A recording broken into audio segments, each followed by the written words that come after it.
Greetings, friends. I was wondering if Russia and Africa are more free than the United States and Canada and some other Western countries like France or Britain, Australia. What about Russia and Africa? Or who knows, maybe Latin America, I don't know, but certainly some countries that you wouldn't immediately think of.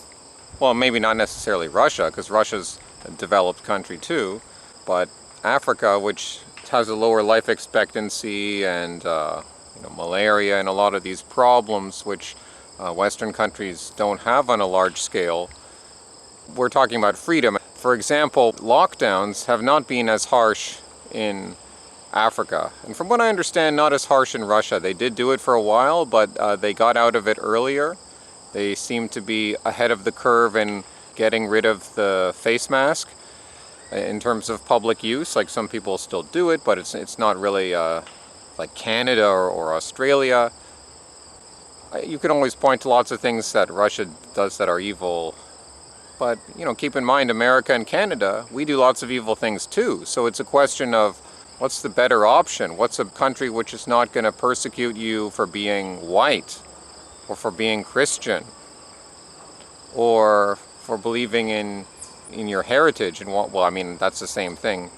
In Russia, that's not the case like it is in America right now. And the American military is not protecting what was historically the American people, what are today, the descendants of the traditional Americans. Well, the American military today is being directed by people who hate traditional old stock Americans, Canadians too. It's the same situation. So in Africa, it's a bit different than Russia, but they've certainly not done lockdowns as much as in the West, gotten out of them earlier. I know this was the case in Ghana, and I was speaking with a young man from Cameroon. He's been here for the past 3 years, and he said that, yes, in Cameroon, they don't have the same situation with this endless C virus restrictions. They've gotten over it. Maybe that's for common sense. Maybe that's because they knew that their economies would crash unless they allowed things to get back to normal. But for whatever reason, part of it has to do with God.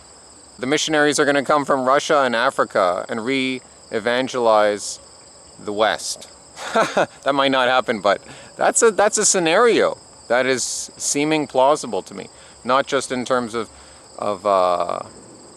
missionaries, but these countries are going to be more free. These places are going to be seen as more free. You got to weigh things, right? Because, look, in the West, we have insect people now living in their bug boxes in the sky, whereas someone who watches this channel pointed out that developing countries, they have the basic lifestyle, which is fundamental to all humans, like more rural, family-based.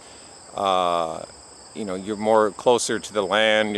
You're probably going to be involved in agriculture or know how to deal with animals. You'll have better basic common skills like cooking and like cutting meat and stuff like this. Basic stuff that we've lost in the West. So you're gonna get that. You're not going to be trapped in this big megalopolis. I mean, it's not the case that everyone is in an urban slum in these developing countries. It's not the case. People are out in the countryside, in towns and villages for the most part. And yes, there's lots of problems. I mean, when you can generalize across the world, you can say, oh, what all, the starving people in Chad and just, yeah, you can find all these awful examples. That's true. But I think we as Westerners, we're really being chastised right now. We're really being humbled because we've fallen so far, and the rest, other parts of the world are going to have to show us the path. They're going to have to lead by example. It wasn't just lockdowns and all of this certain medical nonsense. It's also the LGBT whatever agenda. And they may see that as a form of freedom for them, but the people who push for that. But from the other perspective, it's an agenda which is imposed on populations from the top down, from big money, from government education and all this stuff. Where are you going to have freedom from that? In the West? In Canada? And the US? No, actually, probably it would have to be Russia, and if, a better bet than Russia would probably be a place like Uganda, honestly. They don't accept this stuff. Well, actually, did you hear what happened in Georgia recently? In Georgia, they stormed a building that had that flag, if you know what I mean, and they tore it down.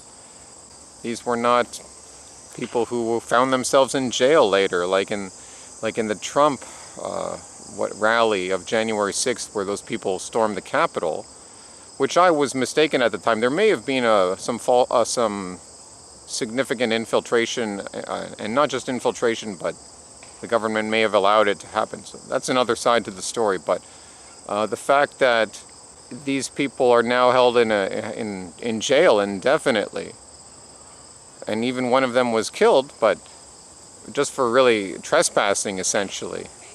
So they're being held in jail indefinitely for that. Dozens of them, Trump supporters in the West. What we're seeing is that the West has become the big bad guy. Not quite like the way the Soviet Union was the big villain, but you know, because it was never that simple. But it's kind of, you know, whatever evil spirit was animating the Soviet Union, it's clearly transferred itself here to the West. I mean, that would have happened a long time ago, but now we see the fruits of it. And I know it's not so simple as, oh, the problem is communism. We live in a mixture of capitalism, communism, paganism, atheism. We see with the collapse of Afghanistan to the Taliban that the tide could turn. Because it's not the same military we even have. You know, well, obviously it wasn't a good idea to invade Afghanistan, of course, in retrospect. As all the great powers discover over history. But the military that did it is not the same military that is now existing today. The military today is being steadily transformed into something which is going to be less effective as a fighting force, if you know what I mean. And the US ultimately stood for no values in Afghanistan, well, it did stand for these Western degenerate values, feminism, and all the rest. And the common people around the world, they pick up on this, and it inspires them to fight this evil. They will never stop fighting it. It doesn't matter if they're Muslims or Hindus or Christians. Now, I do believe that the true religion is Christianity. And I don't want to have the Taliban coming into the West. That's going to be another problem, is refugees coming into the West now from the situation in Afghanistan. But you have to hand it to them. They're the lesser of two evils. And, well, I mean, I guess it depends on your perspective if you live there. But, I mean, they have balls. The other side often doesn't literally have any balls. So, what can you say? Hasta luego, amigos.